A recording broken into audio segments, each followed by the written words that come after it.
কবরকে নূরে মুনাওয়ার রওজাতুল মুফিয়াজিদ জান্নাত বানান। সকল বলি আমিন। আল্লামা মুফতি মুহাম্মদ ওয়াক্কাস রাহমাতুল্লাহ আলাইহির প্রতিষ্ঠিত জামিয়া ইমদাদিয়া মাদারনগর কর্তৃক আয়োজিত আজকের বার্ষিক ওয়াজ মাহফিলের প্রধান আকর্ষণ, প্রধান বক্তা, আন্তর্জাতিক খ্যাতি সম্পন্ন মুফাসসিরে কুরআন, সুলতানুল ওয়াইজিন, মুসলিম কাউন্সিল বাংলাদেশের সম্মানিত চেয়ারম্যান আল্লামা খালিদ সাইফুল্লাহ আইয়ুবী সাহেব এই পর্যায়ে তাকরীর পেশ করছেন। আল্লামা খালিদ সাইফুল্লাহ আইয়ুবী, আমরা হযরতের গুরুত্বপূর্ণ তাকরীর পেশ করার জন্য সুবিধা অনুরোধ করছি। আসসালামু আলাইকুম ওয়া রাহমাতুল্লাহি ওয়া বারাকাতুহু। ওয়া আলাইকুম আসসালাম। আলহামদুলিল্লাহ আলহামদুলিল্লাহি ওয়া কাফা ওয়া সালামুন আলা ইবাদিহিল্লাযীনা ইসতাফা। আম্মা বা'দু ফাআউযু বিল্লাহি মিনাশ শাইতানির রাজীম। বিসমিল্লাহির রহমানির রহিম।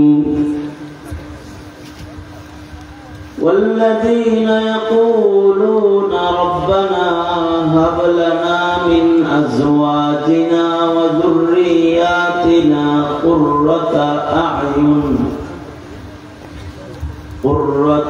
أعين وجعلنا للمتقين إماما. وقال النبي صلى الله عليه وسلم كونوا من أبناء الآخرة ولا تكونوا من أبناء الدنيا أو كما قال عليه الصلاة والسلام. اللهم صل على محمد وعلى آل محمد كما صليت على إبراهيم وعلى آل إبراهيم إنك حميد مجيد. اللهم بارك على محمد وعلى آل محمد كما باركت على إبراهيم وعلى آل إبراهيم إنك حميد مجيد. উপমহাদেশের প্রখ্যাত ইসলামী আইন বিশারদ কায়েদ জামিয়াত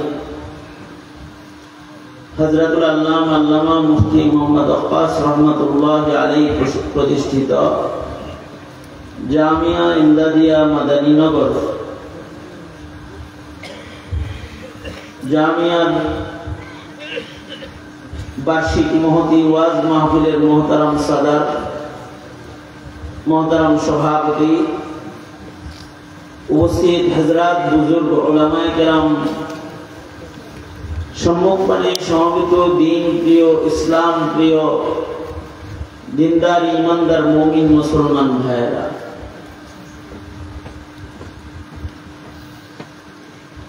আল্লাহর দরবারে শুকর। আল্লাহ রাব্বুল আলামিন অত্যন্ত দয়া করে, মায়া করে, ভালোবেসে জামিয়ার ঐতিহাসিক সম্মেলনে গভীর রাত্রি, মধ্যরাত্রি প্রায় এমন সময়েও আমাদেরকে আল্লাহ তাআলা মজলিসে বসে থাকার তৌফিক দান করেছেন। এজন্য কালিমাতুশ শুকর পড়ি, শুকরিয়া আদায় করি, জবান খুলে মুহাব্বতে বলি আলহামদুলিল্লাহ। আমার জন্য আজকের এই মহতী আয়োজনের উপস্থিতি একটি সাআদাতমন্দি। কায়েদ জামিয়াত আল্লামা মুফতি ওয়াক্কাস রহমাতুল্লাহি আলাইহির নিসবতে আজকের মহতী সম্মেলনে হযরত মুফতি সাহেব হুজুর রহমাতুল্লাহি আলাইহি উপস্থিত না থাকলেও ওনার নিসবতে গোটা দক্ষিণবঙ্গের আকাবির হযরতরা এখানে উপস্থিত হয়েছেন। পাশাপাশি বিভিন্ন মাদারিস থেকে মুহাদ্দিসিন, মুহতামিম হযরত, আইম্মায়ে মাসাজিদ, মাদারিস, উলামা হযরতরা এখানে হাজির হয়েছে। মুফতি ওয়াক্কাস রহমাতুল্লাহি আলাইহির সুযোগ্য সাহিবজাদা হযরতুল আল্লামা হযরত মাওলানা রশিদ আহমদ বিন ওয়াক্কাস, ওনার সাথে আমার দোস্তি ও মোহাব্বত, বন্ধুত্ব, ভালোবাসা। এই ভালোবাসার কারণ ওনার আব্বাজান রহমতুল্লাহি আলাইহি আমাকে ভালোবাসতেন, মোহাব্বত করতেন। সেই ভালোবাসা থেকে উনি আমাকে নির্দেশ করেছেন যে আব্বার স্মৃতি বিজড়িত মাহফিলে আপনাকে যেতে হবে। আমি ওনার আবেদনে হাজির হয়েছি এবং ওনার সাথে পয়লা মোলাকাতে সালাম না দিয়ে আগে বলছিলাম ভাই যে আমি হাজির। তা বহরহাল আমার জন্য খুশনসিবি যে আমাকে এই মুহূর্তে কিছু বলতে বলা হয়েছে, এটা ওনাদের উদারতা আর আমার সাআদাতমন্দি। মজলিসে উপরে নিচে এত পরিমাণে উলামা হযরতগণ বসা আছেন যে ওনাদের সামনে কথা বলার মতো পুঁজি আমার নাই। আমার তো সৌতি আলী জৌফি খালি। ওনারা নির্দেশ করেছেন আল আমরু ফাওকাল আদাব। তাই কিছু কথা আপনাদের সামনে বলবার মানুষে সুমধুর অধিক পঠিত একটি আয়াতে কারিমা আপনাদের সামনে তেলাওয়াত করেছি, হাদিসের অংশ আপনাদের সামনে পেশ করেছি। এইগুলোকে সামনে করে ছোট্ট করে একটি সবক আপনাদের সামনে তাকরার করার ইরাদা রাখি। আল্লাহ তাআলা কিছু উপকারী কথা আপনাদের সামনে উপস্থাপন করার তৌফিক দান করেন। আপনারা দোয়া করুন, বলুন আমিন। আমি কোনো ভূমিকা না দিয়ে আমি সরাসরি আমার সবকের দিকে প্রবেশ করতেছি। এই পৃথিবীতে সবচেয়ে দামি সম্পদ হলো মানব সম্পদ। মানব সম্পদ যতদিন সংরক্ষিত থাকবে ততদিন পৃথিবী, মানব সম্পদ ভালো থাকলে, এটা যদি নষ্ট না হয় তাহলে পৃথিবী ভালো থাকবে, পৃথিবী ধ্বংস হবে না। আর মানব সম্পদ যেদিন নষ্ট হয়ে যাবে সেদিন আল্লাহ তাআলা নির্দেশ করবেন ইসরাফিলকে বাঁশি বাজাতে, তো কিয়ামত সংঘটিত হয়ে যাবে। মানব সম্পদ দুনিয়াতে থাকার কারণে পৃথিবীর এই সব সম্পদের সংরক্ষণ হবে। যেদিন মানব সম্পদ থাকবে না সেদিন এই পৃথিবীকে আল্লাহ তাআলা রাখবেন না, কোন সম্পদই এই পৃথিবীর এগুলো আর থাকবে না, কিয়ামত সংঘটিত হয়ে যাবে। মানব সম্পদ শুধু মানুষ হিসেবে জন্মগ্রহণ করলেই এটা মানব সম্পদ হয় না। মানব সম্পদটা আল্লাহ পাকের পছন্দের রঙের রঙিন মানব সম্পদ হতে হয়, পছন্দের মানুষ হতে হয়। মানুষ যদি আল্লাহর পছন্দের হয় তো সে দুনিয়ার শ্রেষ্ঠ সম্পদ হয় এবং সে আল্লাহর জান্নাতের চাইতেও দামি হয়। আল্লাহর জান্নাত তার চিরস্থায়ী ঠিকানা হয়। আর যদি মানুষ আসলে মানুষ না হয়, আল্লাহর পছন্দের মানুষ না হয়, তখন এটার সম্পদ হয় না, এটা নাজাসুল আইন, শুয়োরের চাইতে বেশি নিকৃষ্ট হয়। পায়খানা যেমন নাজাসুল আইন, এটা হাতে লাগলে হাত নাপাক হয়ে যায়, মানুষ যদি মানুষ না হয় তো এটা উলাইকা কাল আনআমি বাল হুম আযাল, এটা নাজাসুল আইন হয়ে যায়, এর চেয়ে নিকৃষ্ট হয়ে যায় যে এই মানুষের সাথে কিছু লাগলে ওটা ধ্বংস হয়ে যায়, ওটা নাপাক হয়ে যায়।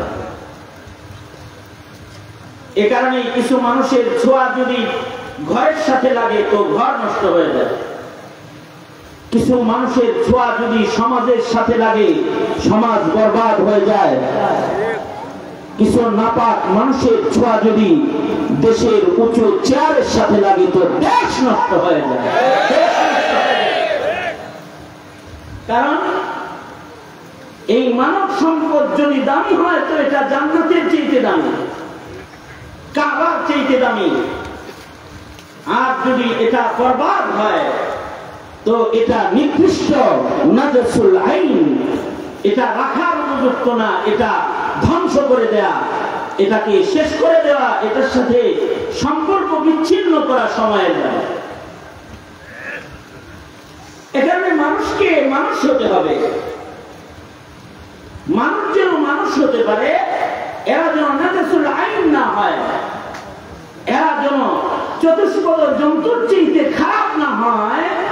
এই কারণে মানুষের কোয়ালিটি মানুষকে দেখাইতে আল্লাহ তাআলা মানুষের ভেতর থেকে আল্লাহর মনোনীত লক্ষাধিক নবী রাসূলকে শ্রেষ্ঠ মানুষের নমুনা হিসেবে পৃথিবীতে পাঠিয়েছে। আর এই পয়গম্বরদের কাফেলার সর্বশেষ আপনার আমার নবী, প্যারা নবী মুহাম্মদুর রাসূলুল্লাহ সাল্লাল্লাহু আলাইহি ওয়াসাল্লাম এই ধরাপৃষ্ঠে আগমন করেছিলেন মানুষের জন্য সর্বোত্তম নমুনা হয়ে, যার সনদ হলো ইন্নাকা লাআলা খুলুকিন আযীম, আপনি হলেন মানব জাতির জন্য সর্বোত্তম আদর্শ, খুলুকে আযীম। আর আমাদেরকে আল্লাহ তাআলা বলেছেন লাকাদ কানা লাকুম ফি রাসূলিল্লাহি উসওয়াতুন হাসানাহ, তোমাদের জন্য সর্বোত্তম মানব চরিত্র, সর্বোত্তম মনুষ্যত্ব, সর্বোত্তম ইবাদত, সর্বোত্তম আখলাক, সর্বোত্তম মুআমালা, সর্বোত্তম মুআশারা যার ভেতরে আমি দিয়েছি তিনি হলেন সাইয়্যিদুনা মুহাম্মদুর রাসূলুল্লাহ সাল্লাল্লাহু আলাইহি ওয়াসাল্লাম। তার কাছ থেকে তোমরা তোমাদের মনুষ্যত্ব শিখো। কিয়ামত পর্যন্ত আর কোন নবী আসবে না। নবীরা মানুষ বানাইছেন, অমানুষকে মানুষ বানাইছেন, কিয়ামত পর্যন্ত তার কোন নবী আসবে না।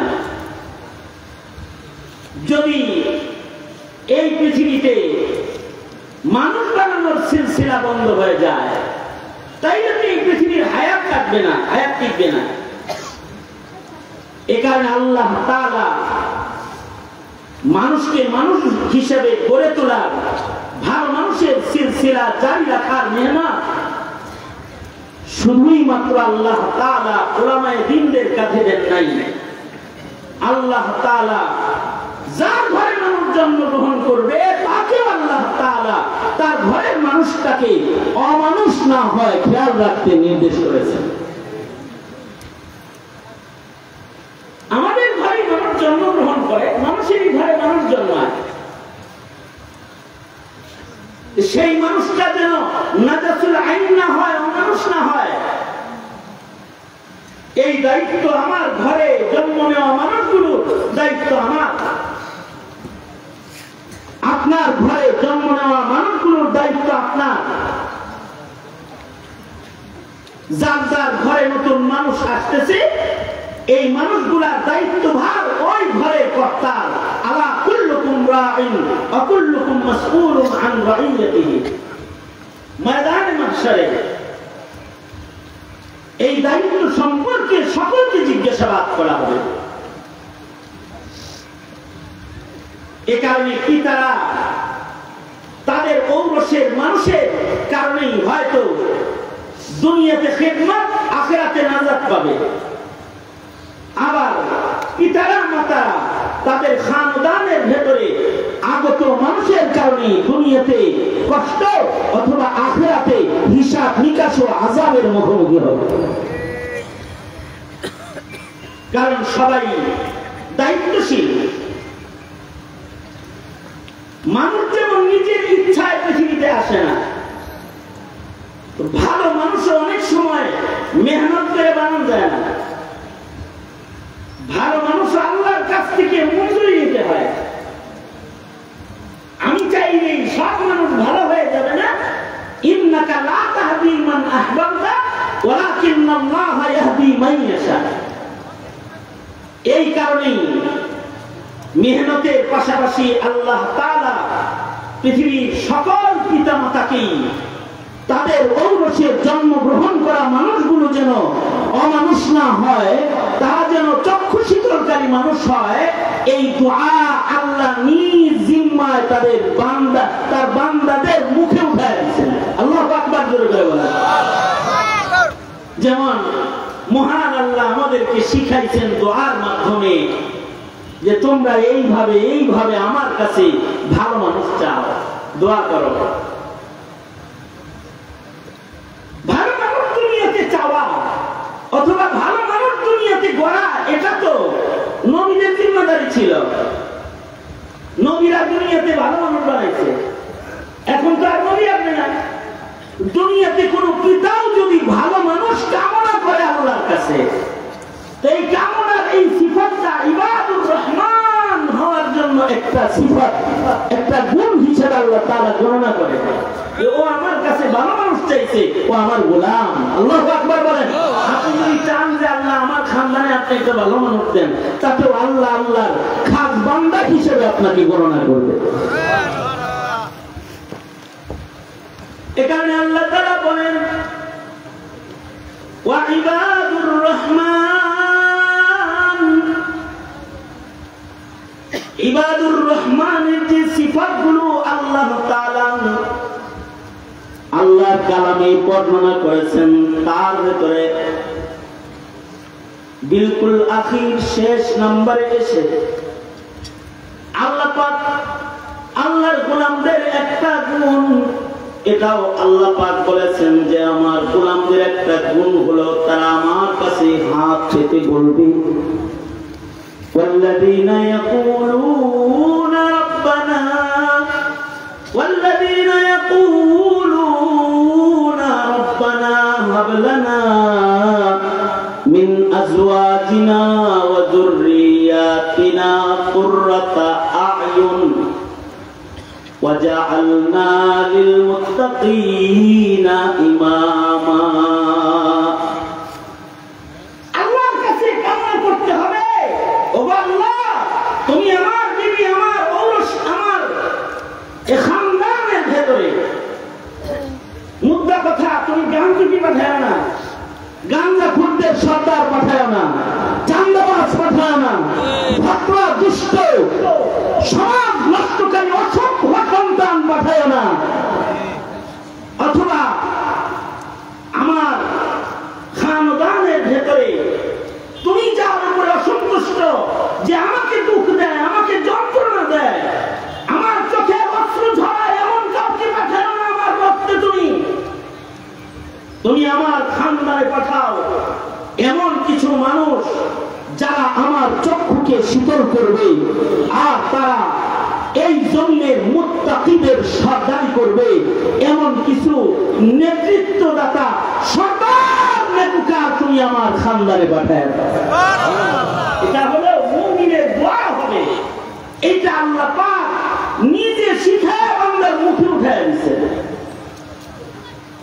আফসোসের বিষয় হলো আমাদের ঘরে সন্তান জন্ম হয়, কিন্তু এই সন্তানটা এটা কি আমার চক্ষু শীতল সন্তান হচ্ছে, নাকি আমার চোখের অশ্রু ঝরার কারণ হচ্ছে, এটা খেয়াল করার মতো সুযোগ আমাদের বর্তমান প্রজন্মের পিতাদের এখন আর হয় না।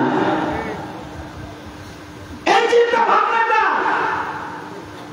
এইটা যখন সরে যায়, তখন খানদানের ভেতরে ইমানদারের আগমন বন্ধ হয়ে যায়, খানদানের ভেতরে নাস্তিক মুরতাদ বেঈমানের আগমন শুরু হয়ে যায়।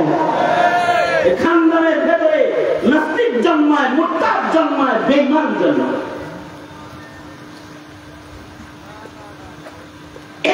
না, এটাও নবী রাসূলগণ উম্মতকে শিক্ষা দিয়েছেন। এখানে যারা আসছেন, যাদের খানদান চালু হয়ে গেছে, ছেলে হয়েছে অথবা ছেলের ঘরে নাতিপুতি হয়েছে, বিয়ে শাদী করছেন, এরকম মানুষের সংখ্যা কিরকম তা জানা নেই। কারা কারা বিয়ে করছেন আপনারা বলুন? বিবাহিতরা হাত তোলেন না, একটু সংখ্যা একেবারে কম না, হাত নামান। আপনারা যারা বিয়ে করেন নাই, তারা কি সাবেক রেলমন্ত্রীর বিয়ে ছাড়া সংগঠনে যোগ দেওয়ার কোন নিয়ত আছে নাকি? তাহলে আপনিও হাত তোলেন। তার মানে আপনিও ওইরকম বৈরাগ্য সংগঠনে যোগদান করার মতো নিয়ত আপনাদেরও নাই। তার মানে আপনারা বিয়ে করবেন, নিয়ত আছে, বিয়েতে করবেন, নিয়ত আছে, অথবা করছেন, সন্তান আছে। কাজটা কি? কাজ কি? কিছু মানুষ দুনিয়াতে জন্ম দেওয়া আর তার ডক্টর, ইঞ্জিনিয়ার, নাস্তিক বানানো, কিছু সন্তান জন্ম দেওয়া, তার জন্য ডুপ্লেক্স বাড়ি বানানো, আর কিছু প্রাসাদ বানানো। পিতা হিসাবে কি আপনার কাজ একটা সন্তানকে একটু বড় করে রিক্সা ভেন্ডের ঘরে আকারে ছেড়ে দেওয়া? অথবা পিতা হিসাবে কি আপনার এটাই কাজ যে আপনি একটা সন্তানকে শুধু খাওয়ায়া ভরণ পোষণ করে বড় করে ছেড়ে দিলেন? এটাই কি আপনার কাজ?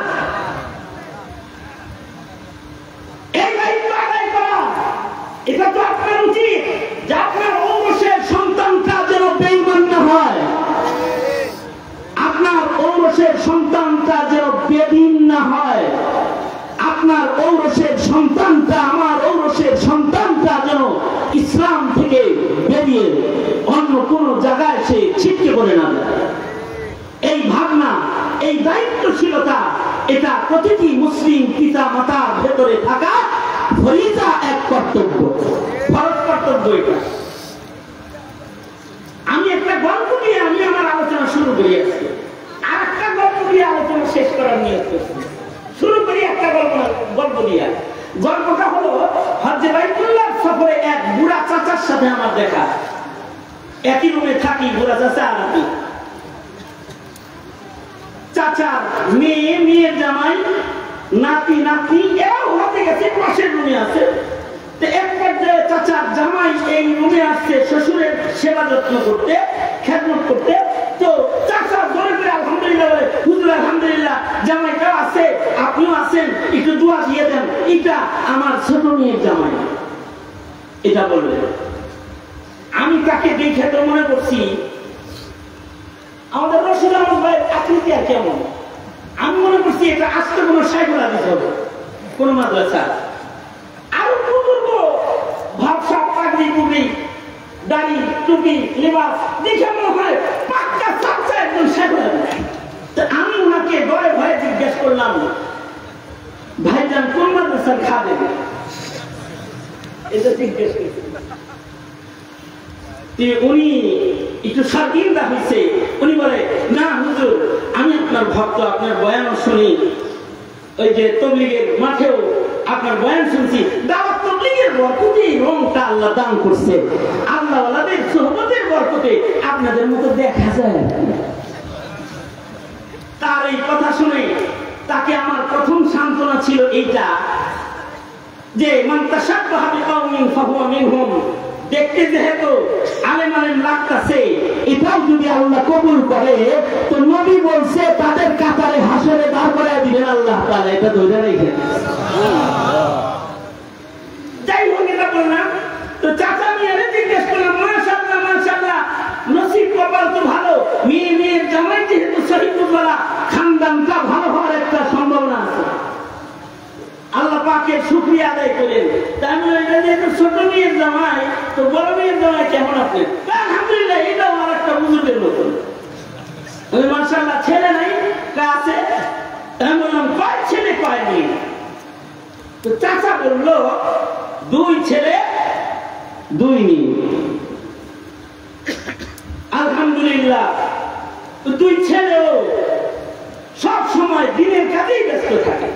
এগুলো বললো। মেয়ের জামাই কানে কানে বলে যে আপা মিথ্যা কথা বলতেছে, ওনার 3 ছেলে 2 মেয়ে। উনি বললো যে 2 ছেলে 2 মেয়ে।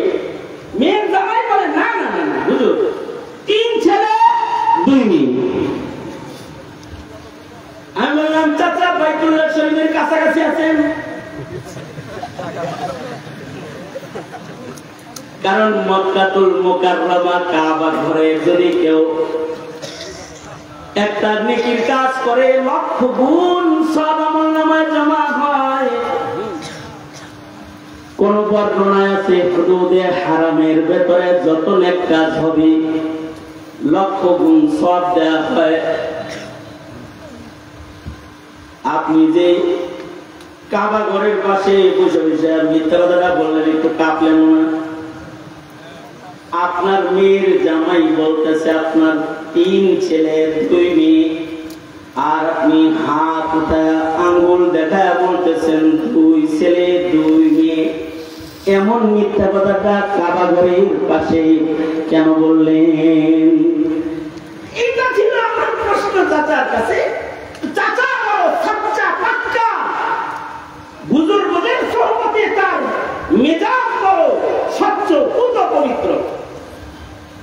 চাচা উনি বলতেছে, আলেমদের মুখে তো শুনছি, আপনারাই তো বলেন সব সন্তান সন্তান না। কেন নূহ আলাইহিস সালাম যখন নিজের ছেলেকে ডাকতেছিল, এই ছেলে আয় আমার নৌকায় আয়, পাহাড়ে যাস না, আযাবে গ্রেফতার হয়ে যাবি।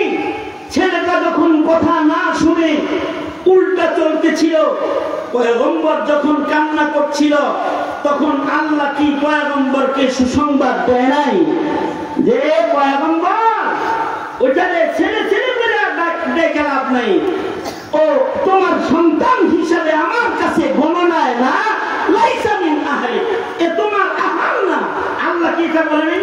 তাইলে বোঝা যায় আল্লাহ সব সন্তানদের সন্তান হিসেবে গণনা করা পছন্দ করে না। খোদার ঘরের কাছে আল্লাহ পছন্দকে নিজের পছন্দ বানাইছি, এর উঠলাই কি দুষ্ট সন্তানের জিজ্ঞাসাবাদ থেকে মহান আল্লাহ আমাদের মাফ করবে না?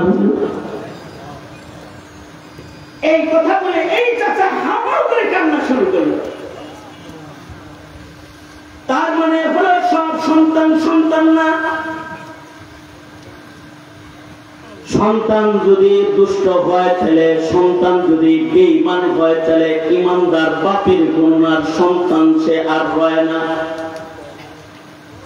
সন্তান যদি নাস্তিক হয়, সন্তান যদি ইসলাম বিদ্বেষী হয়, মুসলিম পিতার গণনায় ওই সন্তান তার সন্তান রয় না, তারে গণনা করা যেমন যায় না।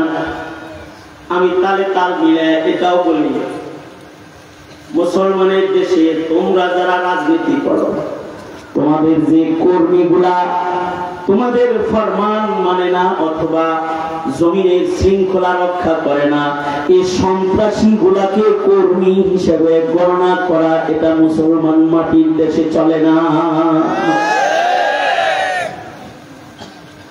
সন্তান যদি কথা না শুনে, সন্তান যেমন সন্তান না, এটাকে যেমন ত্যায্য করে বের করে দিতে হয়।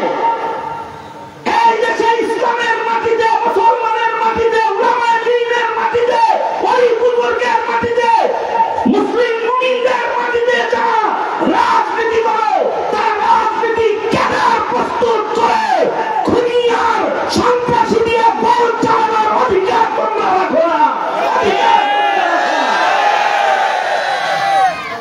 তোমাদের ওই সন্ত্রাসী কর্মীগুলা দলের কর্মী হতে পারে না, যারা জন্মের মানুষের রক্তের নিরাপত্তা দিবে না, যারা মুসলমানের জান আর মালের নিরাপত্তা বিধান করবে না, সন্ত্রাসী দিয়ে দল পালানোর চেষ্টা কেউ করবে না, দল চালানোর চেষ্টা করবে না।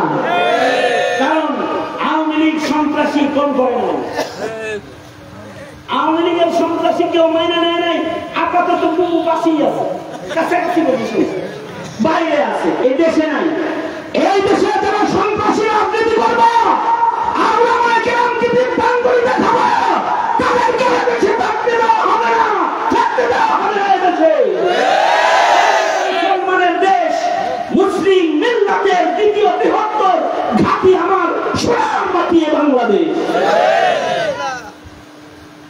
কারণ মুসলমানের মাটিতে, মুসলমানের মাটির রাজনীতি, সিয়াসত, দেশ পরিচালনা, ক্ষমতা আর ডিজিটাল দেশ গড়ার জন্য নয়, আর ক্ষমতার স্বাদ আস্বাদন করার জন্য নয়। মুসলমান ভূখণ্ডের খেলাফতের পরিচালনা অথবা দেশ পরিচালনা হলো মুসলিম মাটির মুসলিম মত সন্তান রক্ষা করার জন্য। যারা এদেশের রাজনীতি করবে তারা এদেশের মুসলমানদের ঈমান আর ইসলাম তথা মনুষ্যত্বের সংরক্ষণ আর মানব সম্পদ হেফাজতের রাজনীতি করবে। যারা মানব সম্পদ হেফাজতের রাজনীতি করবে তাদেরকে হ্যাঁ বলুন, আর যারা সমাজ ধ্বংসের রাজনীতি করবে তাদেরকে না বলুন না। ইনশাআল্লাহ তাদের নাম বলতে হবে, কারণ প্রজন্মের হিসাব সকলকে দিতে হবে। আরেকটা গল্প বলি, বাপেরা বেশি যেহেতু আরেকটা গল্প বলি। আমি হজের সফর থেকে আসছিলাম, আমার এক ভক্ত আমাকে বিজনেস ক্লাসের টিকিট কেটে দিয়েছে, কারণ হাসিনার বরকতে আমি তো অনেক সুস্থ। কারণ 1 বছর জেলখানায় বড় আদর যত্ন করছে আপনাদের সন্তান এই মুফতি রেজওয়ান রফিক, আমাদের সংগঠন মুসলিম কাউন্সিলের সাংগঠনিক সম্পাদক। উনি আর আমি পাশাপাশি ছেলেই ছিলাম, আমাদের কত আদর করছে উনিও দেখছে। আমি অসুস্থ ছিলাম, জেলখানায় হাসিনার আদর যত্নে আমার কাঁচা দাড়িগুলো পাকছে, ভুরুসুরটা সাদা হয়েছে, আর মোটামুটি কমর হাড্ডি যা আছে এগুলো সব আলাদা আলাদা হয়েছে। আমার এই বাচ্চিকে হালত যারা জানে তারা আমার খেদমত করে। আজকেও তো আমি দামি গাড়িতে চলে আসছি, ল্যান্ড ক্রুজার, ও এমপিরা যেটা ব্যবহার করে ওইটা নিয়ে আমি আজকে আসছি। কিন্তু এটা তো আমার গাড়ি না। আমার ভক্ত বলে যে হুজুর কষ্ট করে যাইবেন, হাসিনা তো আপনার খেদমত করছে, আমরা একটু খেদমত করি। যাই হোক, মোল্লা তো আল্লাহ ঘাটে ফকির, বিজনেস ক্লাসের টিকিট দিল এক হাজি সাহেব, উনি আমার বিজনেস ক্লাসে উঠায় দিচ্ছে। আমি যখন বিজনেস ক্লাসে তো কোন কোন যাত্রী এই বিজনেস ক্লাসে উঠে তাদের একটা লিস্টি বিমান ক্রুদের কাছে আগেই থাকে যে অমুকের নাম এই, অমুক সিটে এই, অমুক সিটে অমুক আছে।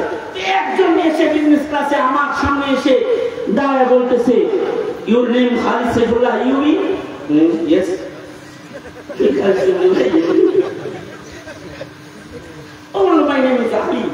আমার নাম আলী, আমি তোমার খেদমতে আছি, যা কিছু লাগবে আমার কাছে চাই। চলে আমার জন্য জুস, বাদাম, এই অনেক কিছু নিয়ে আসলে আমি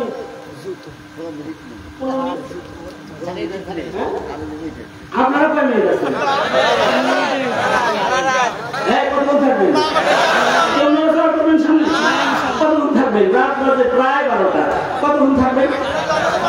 না না না, এক্স্যাক্টলি আসলে সত্য কথা বলেন, কতক্ষণ থাকবেন? ওই চাষার মতো বলেন। কতক্ষণ থাকবেন? 1 ঘন্টা। 1 ঘন্টা থাকবেন? গরমের ভিতরে আমি 1 ঘন্টা থাকবো না, আর কম থাকবো। আপনাদের নিরাশার কিছু নাই, তাহলে তাড়াতাড়ি আপনাদের ভেতরেই আছে সুতরাং আপনারা নড়াচড়া করবেন না, নির্বিড়ি বসে 2-4টা কথা শুনবেন না। সোজা করেন আঙুলগুলো ফিরে দেন তো দেখি, নাড়াচাড়া দেন দেখি। মাশাআল্লাহ, মুফতি ওয়াক্কাস রহমাতুল্লাহ আলাইহি সৈনিকেরা জিন্দাবাদ। সোজা করেন, নাড়াচাড়া দেন। জোরে আওয়াজ করে, জবান খুলে, চিৎকার করে, উঁচু স্বরে সুন্নাত আদায়ের নিয়তে বুলন্দ আওয়াজে বলুন আল্লাহু আকবার। আরো জোরে আওয়াজ করে বলুন আল্লাহু আকবার। আরো জোরে করে বলুন আল্লাহু আকবার। এই যেমন আমার সাথে ছিলেন, আর 2-4টা কথা শুনে গেলেন। আমি ও আমার জন্য জুস লয়ে আইছে, বাদাম লয়ে আইছে, আমি মনে মনে খুশি। মাশাআল্লাহ, একজন মুসলিম হাতের মেহমানদারি, ভাগ্য ভালো কোনো বেরিয়া হয় নাই। আলী নামের বেড়াই আইছে, আমার খেদমত করতেছে, 2টা কাম হয়েছে। একে তো পুরুষ খেদমতের লোক পাইছি, কারণ বিমান পাওয়ার তো অভাব নাই, পুরুষ খাদেম পাইছি, আবার আলী নাম মুসলিম পাইছি। গেছি, মাশাআল্লাহ আলহামদুলিল্লাহ, ভিতরে ভিতরে আলহামদুলিল্লাহ পড়ছি আর কি মনে মনে। একটু পরে আসে যায়, ও আমার দিকে বারবার তাকায়, কিছু সময় পরে কাছে এসে বলে, আমার চেহারা ধরে বলে যে ইউ আর এ সুন্নি মুসলিম। দাঁড়িয়ে ধরে বলতেছে, you are a Sunni Muslim brother, you are a Sunni Muslim. আমি ওর প্রশ্নের ভাব দেখে বুঝছি ও কি জানতে চায়। আমি বললাম হ্যাঁ I am Sunni Muslim. You are Sunni Muslim? আমি ওরা জিজ্ঞেস তুই কি সুন্নি মুসলিম? তো দাঁড়িয়ে বুঝি নাই, নাম তো আলী দাঁড়ি নেই। দাড়ি যদি কারোর না থাকে, দাড়ি যদি ইচ্ছাকৃত কেউ কাটে, তাহলে তার অবস্থা কিন্তু খুব খারাপ হয়। আমাদের দেশে আমরা শিথিলতা করি, শক্ত কথা বলি না, কয়েকটি আমাদের বুজুর্গরা বেশি দাঁড়িয়ে বেশি কথা বলেন না, কলমের ভিতরে দাঁড়িয়ে আসে, আস্তে আস্তে উঠতে যাইব, এটা উপর দেয় যাই হোক, এটা আমাদের বুজুর্গদের সোসাইটি মেজাজের কারণে। কিন্তু বাজ্জাজিয়া, ফতোয়া বাজ্জাজিয়ার ভেতরে আছে দাড়ি শাআইরুল্লাহ একটি। দাড়ি এটা খালি সুন্নাত না, কিন্তু এটা শাআইর ইসলাম, শাআইরুল্লাহের অন্যতম একটি শাআর হলো মুসলমানের মুখের দাড়ি।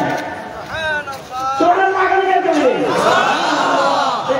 দাড়িটা কি শুধু সুন্নাত? ফতোয়া বাজ্জাজিয়া, দাড়ি হলো শাআইরুল্লাহ অন্যতম একটি শাআর। আপনি বলবেন শাআইরুল্লাহ দিয়ে কি করবো? শাআইরুল্লাহ আজমত যদি কারো দিলের ভেতরে না থাকে, তাহলে আল্লাহর বক্তব্য হলো আমান ইউআযিম শাআইরাল্লাহ ফাইন্নাহা তাকওয়াল কুলুব। যার হৃদয়ে শাআইরুল্লাহ আজমত থাকবে, তার ভেতরে তাকওয়া আছে, তার ভেতরে ঈমান আছে। দাড়ি, মসজিদ, কোরআন, নবী, ইসলাম, ধর্ম, ইসলামের বিধান, শাআর ইসলাম, এটার আজমত যার ভেতরে থাকবে না, নামে মুসলমান থাকবে, আসলে মুসলমান না। আপনি তো মুসলমানের ঘরে আপনার সন্তানটাকে পাঠিয়ে দিচ্ছেন ঘরে এমন স্কুলে যে যায় শাআইরুল্লাহ উপরে আক্রমণ করে, যার কাছে পর্দা ভালো লাগে না। মুসলিম নারী পর্দা আর বুরকা পরিহিতা অবস্থায় সে স্কুলে গেলে মুসলিম ঘরের সন্তান তাকে তিরস্কার করে। দাড়ি মুখে নিয়ে মুসলমান যখন মসজিদে যায়, আপনি মুসলিম ঘরের এক নামের মুসলমান সন্তান যাকে আপনি স্কুলে পাঠিয়ে শাআইরুল্লাহের তালিম প্রদান করেন নাই, মসজিদের আদব শিক্ষা দেন নাই, কোরআনের আদব আজমত শিক্ষা দেন নাই, রিজালুল্লাহ কি কেন রিজালুল্লাহর মর্যাদা শিক্ষা দেন নাই, আপনার ঘরে জন্ম নেওয়া কুসন্তানটাই এক সময় আমাদের মুখে দাঁড়ি ধরে টান দেয়, এক সময় টান দেয়। এটারে শাআইরুল্লাহ মনেই করে না, অনেক সুন্নাত রাখেন না, মাদ্রাসা পায়, আমি মাদ্রাসা সেগুলো দিই লাগবে কেউ বুখারী শরীফ পড়ে দাঁড়িয়ে।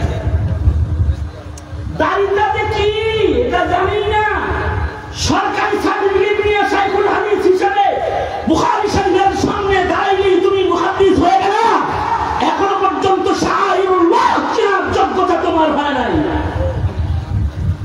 অথচ দাড়ি সম্পর্কে ফকিহদের কেউ কেউ কতটা শক্ত জানেন? যদি হুকুমত ইসলামিয়া এই দেশে হয়, যে দেশে হুকুমত ইসলামিয়া থাকবে, আর যদি সেই দেশে বিচার বিভাগ যদি শরিয়া আদালত হয়, তাহলে কোন কোন ফকিহ ফয়সালা দিছে, এটার উপরে ফতোয়া না, কিন্তু কোন কোন ফকিহের সিদ্ধান্ত হলো যে দাড়ি কাটবে ওর হাত কেটে দাও, ওর কান কেটে দাও, ওর চোখ উঠায় ফেলো, কারণ হাত শাআইর ইসলাম না, শাআইরুল্লাহর একটাই হাত না, কান শাআইরুল্লাহর কোনো অঙ্গ না, চক্ষু শাআইরুল্লাহর কোনো অঙ্গ না। মুসলমানের মুখের দাড়ি হলো শাআইরুল্লাহর অন্তর্ভুক্ত। বেয়াদব কোথাকার রাজনীতি করতে গিয়ে আলেমের হাত মুখের দাড়িতে হাত লাগিয়েছিলি, যদি শরীয়ত ইসলাম থাকতো তার হাতকে কেটে দেওয়া হতো।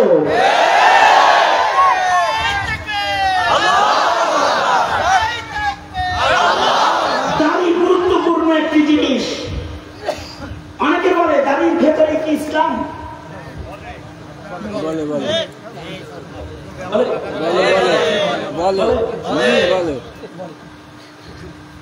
দাড়ির ভেতরে কি ইসলাম? এই প্রশ্ন করে। তুই ইসলাম বুঝছিস কি? তুই যে বললি দাড়ির ভিতরে কি ইসলাম, তুই ইসলামের বুঝিসটা কি সেটা বলা লাগে। যাই হোক, আগার বুয়াম জুবা সুজাত, এই বিষয়ে যদি আমি বেশি বলতে চাই তাহলে অনেক শক্ত করে বলতে হবে আমাকে। শক্ত বলতে চাই না, তবে দাড়ি যারা রাখো না তাদেরকে কমাস কম ইমানের দাড়ির ভক্ত বানাতে চাই। তুমি কমাস কম যেন দাড়িওয়ালাকে জঙ্গি সন্ত্রাসী করে গালি না দাও। এইটার জন্য এতটুকু বললাম, এছাড়া আর কিছু না। ইন্নাকা লা তাহদি মান আহবাবতা, আমি বললেই যে তুমি এটা মানবে এটাও জরুরি না। রাসূল বলেছে তাই মানে নাই, ঠিক না? ঠিক না? বিষয় যাই হোক, এক জায়গা থেকে আরেক জায়গায় চলে গিয়েছিলাম। আমি বললাম আমার তো দাড়ি আছে, দেখে তুই আমার দাড়ি ধরে বললি ইউ আর সুন্নি মুসলিম। তুই তো দাড়ি নেই, you are Sunni Muslim, you আর মুসলিম। এই জিজ্ঞাসা করেছেন। জিজ্ঞাসা করার সাথে সাথে সে বলতেছে আমি খ্রিস্টান। সে বলতেছে আমি খ্রিস্টান। আমার তো মাথায় কি ভাবলাম, বললো কি ভাবলাম আলী মুসলিম। শিয়া তো তাও একটা মেনে নিতাম যে শিয়ার অনেক সময় নিজের নাম আলী লাগে। ওখানে আমি খ্রিস্টান, মাসালা আমার ভালো হয়নি। আমি চিন্তা করতে করতে ও আমার দুশ্চিন্তা দূর করার জন্য ও বলতেছে মাই গ্র্যান্ডফাদার ইজ মুসলিম। ও বলতেছে যে আমার দাদা মুসলমান। আমি বললাম তোমার দাদা মুসলমান, তুমি কেমনে খ্রিস্টান? ও কয় আমার দাদা তো মুসলমান ছিল, কিন্তু আমার বাবা যেখানে লেখাপড়া করেছে সেখানে পড়ে মুসলমান আর আহলে কিতাব অথবা খ্রিস্টানের ব্যবধান করার যোগ্যতা আমার বাবার ছিল না। আমার বাবা একটা আহলে কিতাবকে বিয়ে করেছে, খ্রিস্টানকে বিয়ে করেছে।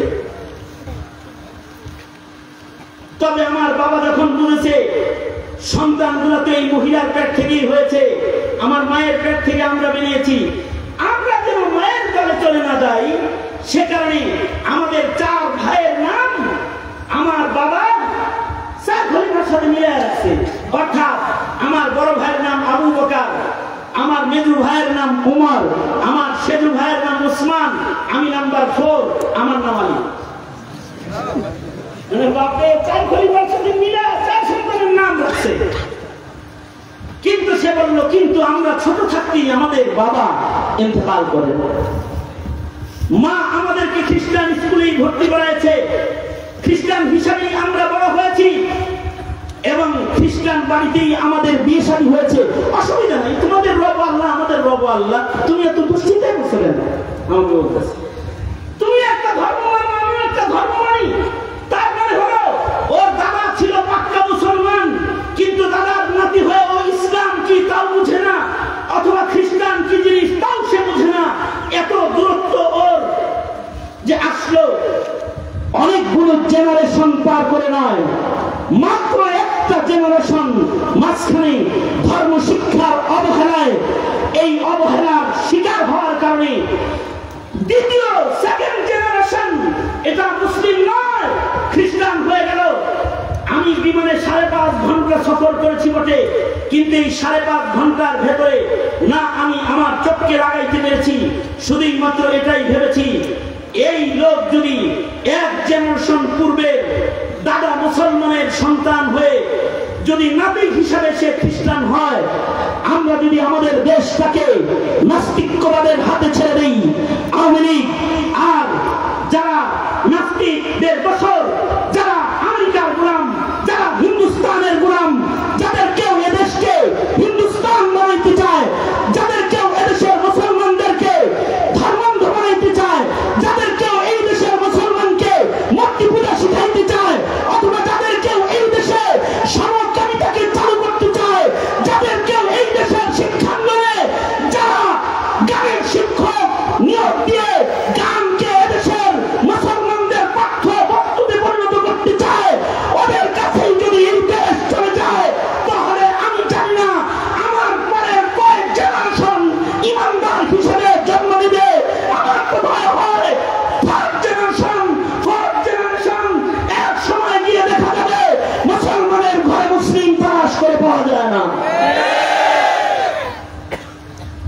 যদি এটাই হয় আমার দেশের মুসলিম অথবা দ্বিতীয় বৃহত্তর মুসলমানদের জীবনের ভবিষ্যৎ, তাহলে আমি জিজ্ঞাসা করব, হে পিতা, আপনি কোন স্বপ্ন নিয়ে দুনিয়ার জীবন পার করছেন?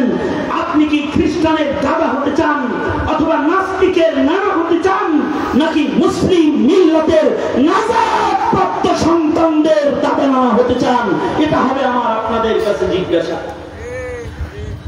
যদি এটাই হয় আপনার চাওয়া যে আপনার ঘরে আসবে একদল নেকুকারদের সর্দার, যদি হয় তাই আপনার দোয়া, রব্বানা হাব লানা মিন আজওয়াজিনা ওয়া যুররিয়াতিনা কুররাতা আয়ুন ওয়াজআলনা লিল মুত্তাকিনা ইমামা, যদি তাই হয় আপনার দোয়া, তাহলে আমি আপনাকে বলবো, কৃষক থাকলে হবে না, কৃষককেও মুফতি ওয়াক্কাস হতে হবে, ব্যবসায়ীকেও মুফতি ওয়াক্কাস হতে হবে, চাকরিজীবীকেও মুফতি ওয়াক্কাসের ভূমিকায় অবতীর্ণ হতে হবে, যে দেশের মুসলিম ঘর থেকে মুসলিম প্রজন্মের ধারাবাহিকতাকে জিন্দা রাখতে হবে। এই দায়িত্ববোধ জাগ্রত করার জন্যই আমি আপনাদের সামনে আল্লাহর কালামের আয়াত পড়েছি। আল্লাহর রাসূল বলেছেন, কুনু মিন আবনাইল আখিরাহ ওয়া লা তাকুনু মিন আবনাইদ দুনিয়া, তোমরা দুনিয়ার সন্তান হও না, আখিরাতের সন্তান হও। হাকিমুল উম্মত থানবীর আর দুইটা গল্প বলে আমার আলোচনা শেষ। হযরত থানবী বলেন, কিছু কিছু পিতা আছে তাদের সন্তানকে সোনার খাঁচায় রেখে যায়, কিন্তু মরণ ব্যাধি দিয়ে যায়। শব্দগুলো বুঝছেন? এই মুতাওয়াজ্জিহ ইলা জিহাতিল হুজুর, আবার দুনো তুলে তুলেন, শুনেন নাই? আবার দুনো হাত উপরে তুলে, কারণ কথাটা বুঝতে হইব তো, সোজা করে হাত নামান। আমি হযরত থানবীর বক্তব্য বলতেছি, কিছু কিছু পিতা আছে তাদের সন্তানকে তারা রাজমহলে দিয়ে যায়, কিন্তু মরণ ব্যাধিতে আক্রান্ত করে দিয়ে যায়। উনি উপমা হিসেবে বলেছেন পাখি লালন পালনকারীর গল্প। এক পাখি পালনেওয়ালা ছিল, সে পাখি পালত, তো সে পাখির জন্য খাঁচা যেটা বানাইছে, এটা জিআই তারের খাঁচা বানায় নাই, সোনা দিয়ে বানাইছে, স্বর্ণের খাঁচা বানাইছে, কারণ এই সোনার খাঁচায় তার পাখিটা বসবাস করবে। এমনকি এই খাঁচার দরজা বানাইছে স্বর্ণের, খাঁচার ভেতরে পাখিটা যে প্লেট থেকে খাবার খাবে ট্রেটা স্বর্ণের। পাখির যদি খাঁচার ভেতরে উঠতে মনে চায়, বসতে মনে চায়, যে ডাল আর কাণ্ডের উপরে পাখিটা বসবে, সোনা দিয়ে একটা কাজ বানাইছে। একটা পাখির বসবাসের জন্য রসিকতা আর উদারতার দরজায় দাঁড়ায়া স্বর্ণের খাঁচা বানাইছে।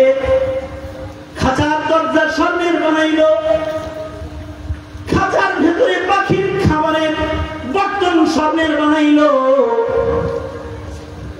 পাখির বসে থাকার ডালটাও স্বর্ণ দিয়ে বানাইছে। কিন্তু হযরত থানবী বলেন, এই পাখির মালিকের একটা বদভ্যাস আছে। সেই বদভ্যাসটা হলো, সে পাখিকে টাইম মতো খানা দেয় না, পানি দেয় না।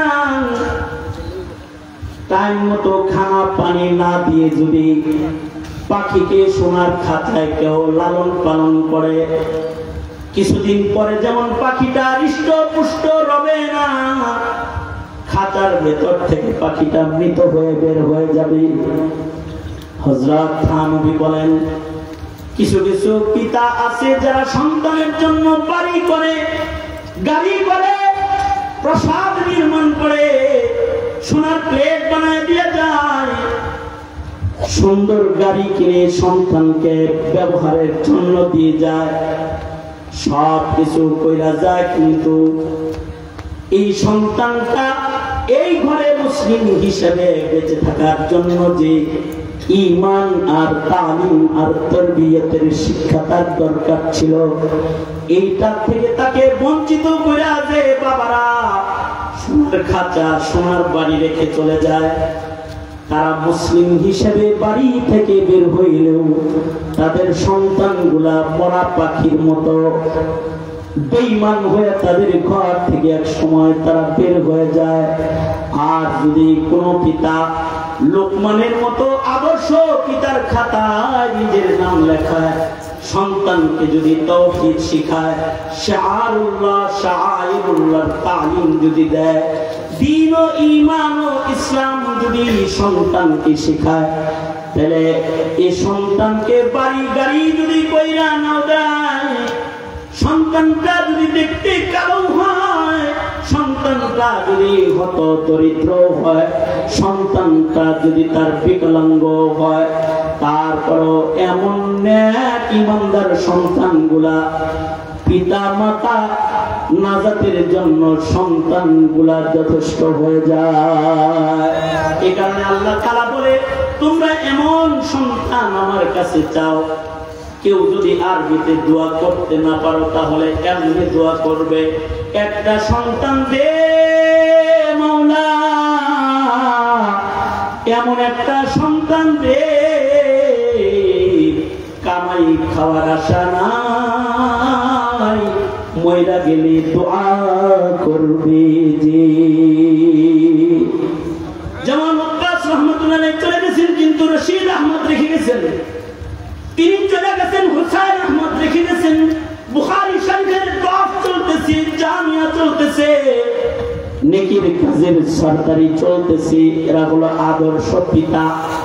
আজকের মাহফিলে আমি পিতার কাফেলাকে বলবো, মুফতি ওয়াক্কাস থেকে তোমরাও আদর্শ পিতা হওয়ার শিক্ষা নিয়ে বের হয়ে যাও।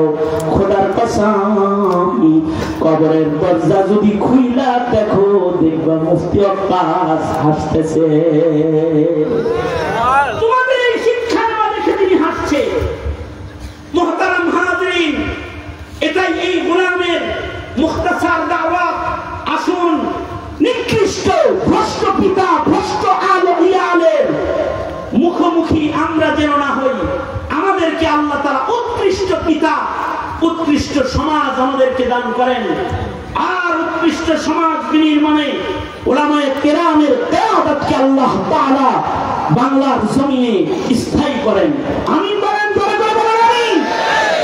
সুতরাং এদেশের উলামায়ে কেরাম যদি আপনাদেরকে আহ্বান করে, আপনাদের স্লোগান একটাই হবে, আলেম উলামা যেখানে আমরা আছি, বলেন আলেম উলামা যেখানে, আলেম উলামা নাই যেখানে, আমরা নাই সেখানে। হাত তুলে বলেন, হাত তুলে বলেন, এমনি এমনি বলেন।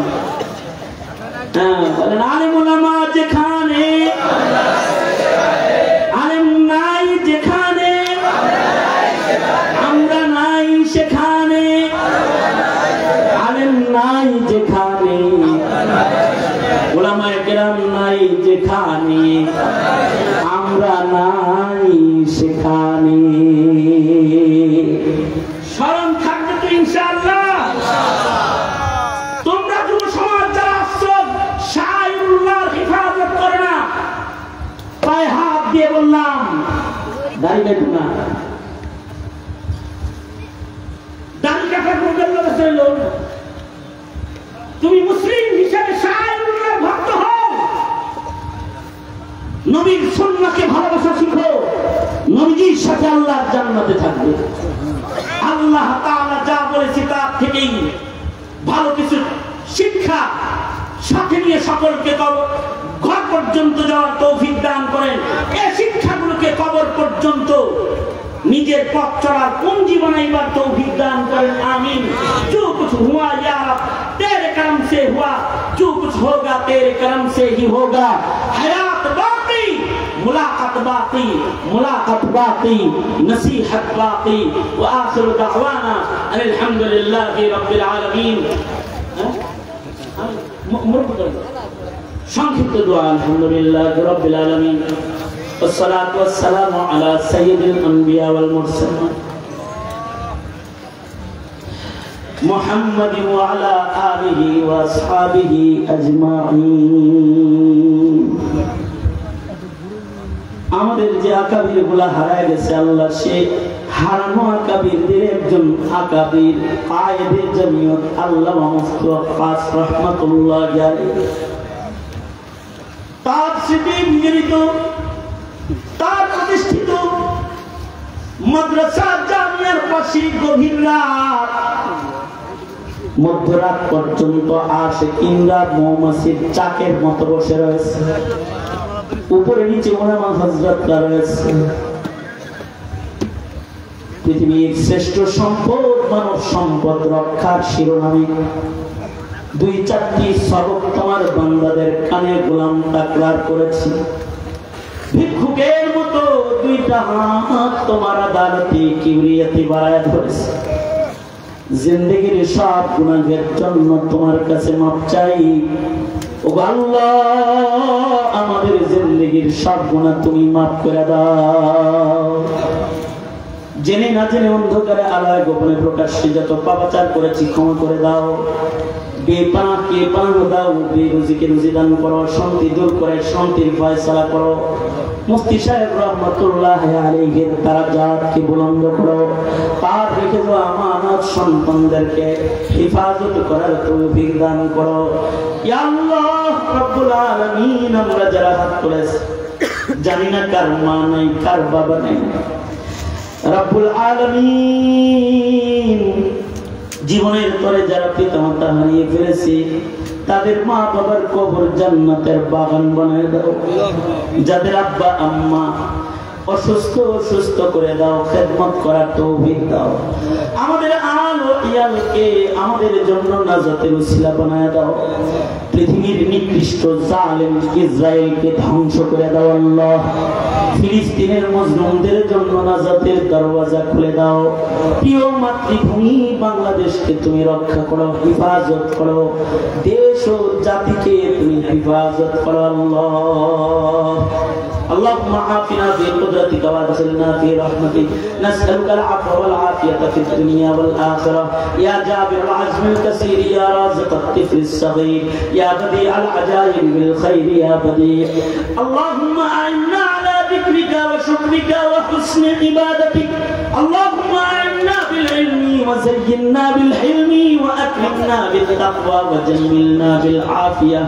نسألك دوام العافية وتمام العافية والشكر على العافية اللهم أجرنا من خزي الدنيا وعذاب الآخرة اللهم اجعلنا من التوابين واجعلنا من المتطهرين واجعلنا من عبادك الصالحين الغر المحجلين الوفد المتقبلين يا الله الجامع شر الحاجات خزانه غاية মিটায় দাও এলাকাবাসীকে ভরপুর খেদমত করার তৌফিক দাও নারীদের মাদ্রাসাকে কবুল মঞ্জুর করে নাও পুরুষদের মাদ্রাসা কবুল মঞ্জুর করে নাও সকল খাদেমদেরকে ইখলাস ও খুলুসিয়তের সাথে ইয়া আল্লাহ জামিয়ার আদর্শ ধরে রেখে খেদমত করার তৌফিক দান করো আল্লাহ যত কল্যাণ মঙ্গল দাও কল্যাণ থেকে বাঁচাও কদম কদম হাজার হাজার নেয়াত দিয়ে সকলকে ঘরে ফিরিয়ে দাও সুবহান ربك رب العزة عما يصفون وسلام على المرسلين والحمد لله رب العالمين السلام عليكم